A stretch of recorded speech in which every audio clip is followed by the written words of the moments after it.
Imagine a world where freedom is not just an abstract concept or a cherished ideal, but a tangible currency, measured, counted, and exchanged in daily life.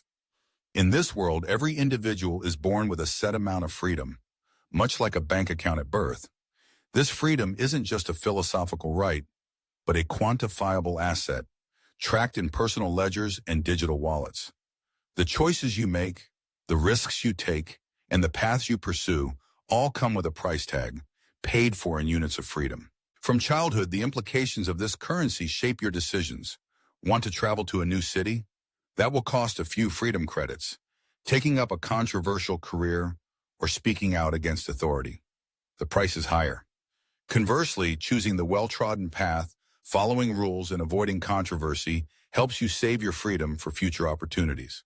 The more you conform, the more freedom you keep in reserve, but at the cost of self-expression and exploration. Society itself would be transformed. Governments, instead of enforcing laws through physical or legal punishment, could simply deduct freedom credits for infractions. Instead of prison, a serious crime might leave you bankrupt in freedom, relegated to a life with minimal choices, unable to travel, work, or even communicate freely. The judicial system becomes a marketplace, where justice is measured in credits lost or gained. Inevitably, a market for freedom would emerge.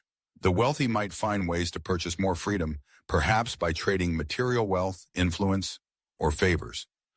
Corporations could offer jobs that pay not just in money, but in additional freedom credits, enticing talent with the promise of more autonomy. Black markets would flourish, with shadowy figures offering illicit ways to boost your freedom balance. Hackers, forgers, and underground brokers making a living by manipulating the system. The disparities would be stark.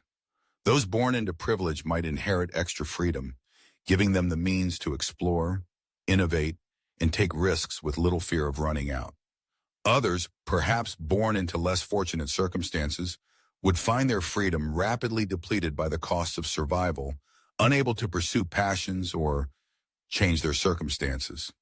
Social mobility would be tied not just to wealth or education, but to the careful management of one's freedom ledger. But in this world, the very meaning of freedom would shift. No longer a universal right, it becomes a commodity, something to be earned, spent, and sometimes lost. People would need to make hard choices, indulge in a moment of rebellion, or save for a future dream. Speak out for what's right, knowing it might cost dearly, or remain silent to preserve autonomy for another day. Relationships would be tested too. Would you share your freedom with a loved one or protect your balance at their expense?